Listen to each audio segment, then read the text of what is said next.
Hiya everyone, excuse the background showing Real Housewives of Dubai reunion what I was watching on my lunch break, but I'm here with another reading video. So I have just come off a challenge where I was trying to find a 5-star read, and honestly I implore you to go watch that video if you haven't. Literally pause this, go over there, because that one for me, the first time I did it, the first book, I got a 5-star read out of straight away. And literally after I finished filming, the next book was also a 5 stars. So that was a little bit crazy. But the second time, which is the most recent one that I'm talking about, it took me 8 books to find a 5-star read, which isn't crazy. But I was intentionally reading books that I thought were going to be 5 stars. So it is what it is, I got there in the end, but that gave me a cool idea actually of reading books that are from my 5-star authors, so authors that I previously read and given a 5 stars. So not only did the challenge inspire that, but also I don't know what I was watching or listening to or whatever it might be, but I kept on getting this book spoke about so much, and it's from previous 5-star author. So the book that I was talking about is Americana by Chimamanda Ngozi Adichie. So, okay, let me set the scene. The year is 2014. Beyonce shocks the world by releasing her self-titled album, Beyonce, and it was the backdrop.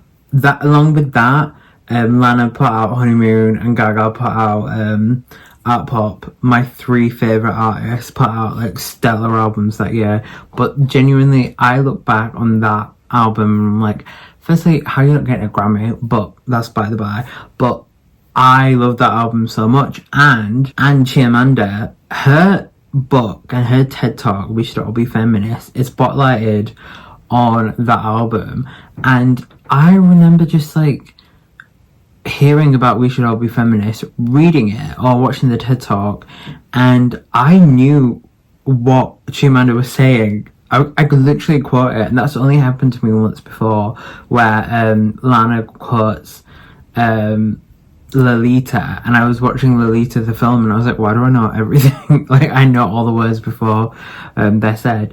And that was the same thing with We Should All Be Feminist. Now, Americana has been suggested, well, on my radar, it's been in the ether, so I am looking forward to reading that one, but it is a hefty book, so I might leave that to the end. Okay, so the next 2 books and authors are actually inspired by the trying to find a 5-star challenge. So the first time I did it, I read The Editor by Stephen Rowley, because I don't know, I think I went into that one and I saw it on Goodreads like it was winning an award. Well, Stephen Rowley was winning the award, and the book that the award was up for, I didn't have, it wasn't on Audible, it wasn't audio based, so I went for The Editor. Now that book was so like camp but also very real that I literally started off and I was like, this isn't going to be a 5 stars, and then out of nowhere, which the best books do, it just got me and I was sold. So on that vein, my friends have read The Guncle, from what I can see on Goodreads, and that is his probably most popular book from what I could gather, so I will be reading that. And now the book that I'm going to be starting off with is The Pairing by Casey McQuiston. So in my challenge that I did just recently, I was like, okay, all the books that I was wanting to read I've read, and I still need a 5 star, so let me revisit some of my favourite authors. And now I read Red, White and Royal Blue, loved it, and it's like the first and I think maybe one of the only books that I've ever cried to. It's like it invoked emotion in me, and I wanted to read for a while, one last stop, and I got around to it. Now upon reflection, the trope is a trope that I find really dissatisfying, and just like kind of weird because it's not 100% realistic. And now half the books I could read, you could say, well, go into that, especially the historical fiction ones, you could say that's unrealistic or that's just not true. However, this one wasn't exciting for me, so that's why I literally went from 5 stars and gave it a 1 star. And I don't give 1 stars, I give them, obviously, but like maybe 1 or 2 books.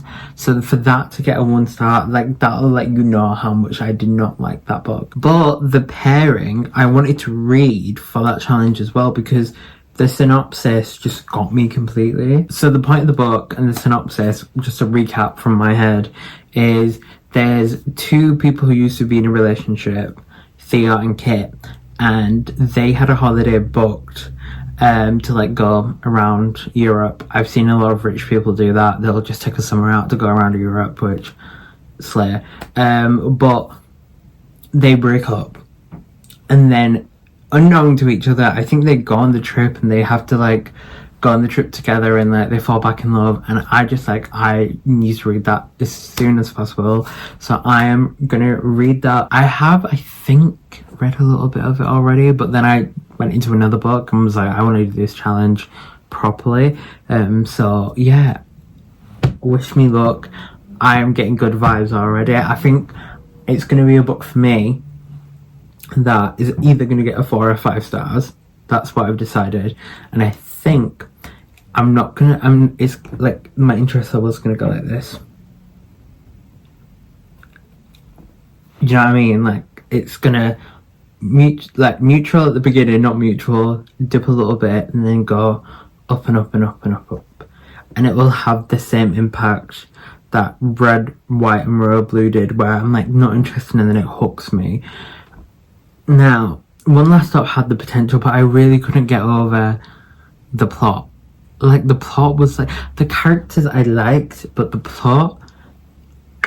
So yeah, I mean it is what it is on that one, unfortunately, but I'm going to get into some reading. I'm in a really good mood with reading. I've read 3 books. I'm not reading them, I'm listening to them, fairness. But I've finished 3 audiobooks this week and it's Wednesday. Like, I'm not playing around, you know. This ain't fun and games. Like, I am in this to win it. So, and other news, I have nearly doubled my Goodreads goal for the year. So my Goodreads goal was 27. I'm on 50, which is most read year, hands down. I'm on 50, and it's very exciting. I think I need 54 to get to double, and I anticipate with these 3 books, and then maybe there was a book that I was reading in the background, but it's just not something I don't think I'm going to try and prioritize. But maybe if I finish that, or the next video I do, I'll probably pick up a book.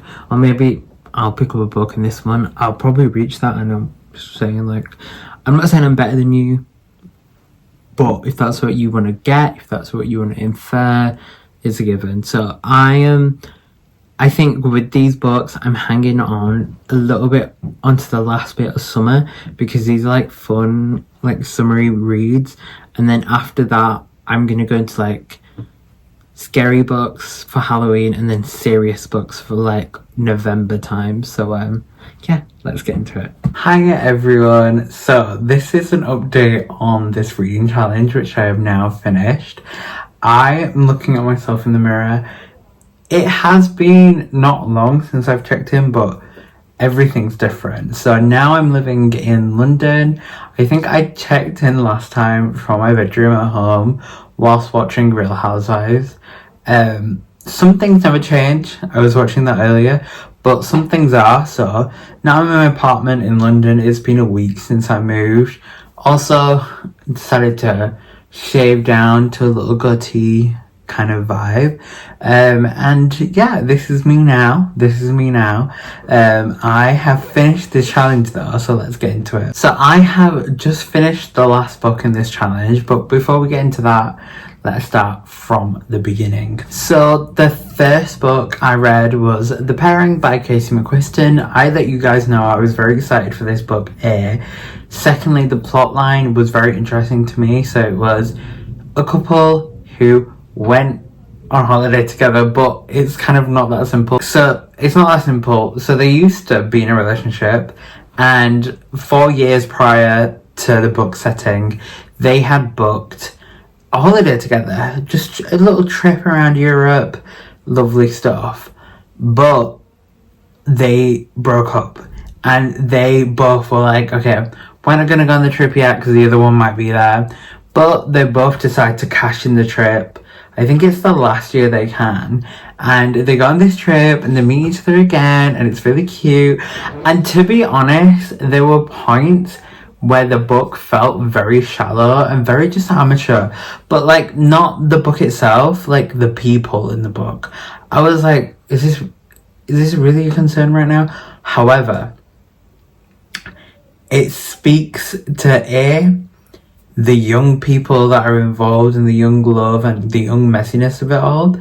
It speaks to a lot of character development in the book as well. Like, these characters go through a lot, and in the way of like just realizing stuff. I don't want to sound like Kylie Jenner, but they're honestly just realizing stuff. So that's crazy. The plot is crazy, and it's one of those books, and I love these books when they do this. It's my favorite trope. Just like halfway through or like into a good final stretch, you're like, wow, I'm invested now. Like, I am genuinely invested. It got me like that. It goes in and out of perspectives. So like, obviously it's two people, and like halfway through it switched, and I was like, whoa. But I really enjoyed that. I really liked, at the time I was like, oh my god, this POV, this perspective, I love it more. It's more felt out, it's more romantic. And then I was like, that just speaks to the dynamic of what the people in this relationship are allowing themselves to feel about the relationship. So I give that 4 stars. I don't know, it wasn't like ever gonna be a 5 stars for me, just because there were points where I was like, oh my god, this is dragging. So for that reason, it was 4 stars. Now, moving on to The Guncle by Stephen Rowley. This one was really interesting because I forgot, no offense, I don't like any form of media with children in it. I don't know, it's just not for me. I can't do, like when I was younger, obviously Matilda and stuff like that I'd watch, but I was a child. Movies with children, TV shows with children. I haven't watched Stranger Things because they were children. And now books with children, the little kids kept coming up, and I was like, oh, go away. So for that reason, I was like kind of not feeling it, but it had really like strong character progression, evolution, which is really interesting. But for me, and I'll be honest, that wasn't, it could have gone there and it didn't go there. It wasn't like 100% fleshed out. It really could have been. So for that reason, I gave that 3 stars. I mean, it was okay. It didn't change my life, and it's fine that it didn't. So it's like, okay, I gave this a 3. So Stephen Rowley for me has gone from a 5 to a 3. So that's a 4-star average. And then now maths gets hard. I read Casey McQuiston 5 stars, 1 stars, and then 3 stars. So no, then 4 stars. Oh, so it's like a 3.5 average, which isn't bad, maybe. I don't know. 100% on the maths on that one. But regardless, I would read another Casey McQuiston book. I would read another Stephen Rowley book. The premise of this was not for me. I think more adult books on Stephen Rowley's behalf, like The Editor, would be perfect. But I guess write about those kids, like, that's fine. But maybe not the kind of literature I want to be reading ATM. So yeah. So then I just finished, actually, I know you're all applauding in the background, Americana by Chimamanda Ngozi Adichie. So this book, well, actually, let's start from the beginning with Chimamanda. As I said before, We Are Feminists, read that, grew up in the Beyonce songs, Then I had heard on a video people saying, oh, when it came out, Americana was huge, like, we loved that book. Okay, so I'm reading it, well, I'm listening to the audiobook, and I'm like, okay, I'm liking it, where's it going? It's a little bit longer than I've been reading recently, so like I kind of forgot what reading long books is like, in the sense that like you're kind of in the person's life. And I previously said I really love going from really going on a journey with a character. So like starting at the beginning, either of their life or like the adolescent, like, do you know what I mean? Like the part where we get to know this person, and then going until the end. Like sometimes I like go to the end of people's lives, like Jaquetta, Duchess of Luxembourg. You know, I've read books that started when she was 17, ended when she was in a riv. Like, no exaggeration.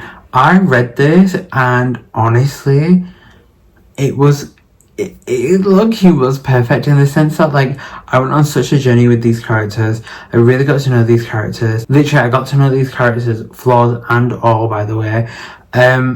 There were so many things that they went through that were just important to know about. It tells the story of mainly two, I would say, characters again, that go through the journey of being Nigerian, moving out of Nigeria, and then moving back to Nigeria. And I think that's really interesting. I think it offers so many, like, important storylines, like, you need to know, especially someone who's born and brought up in a country like England, just to know about the different perspectives and different lifestyles that people actually go through. I think it's an important story for that. I think it's an important story for the time that it's in, so it's kind of perfect.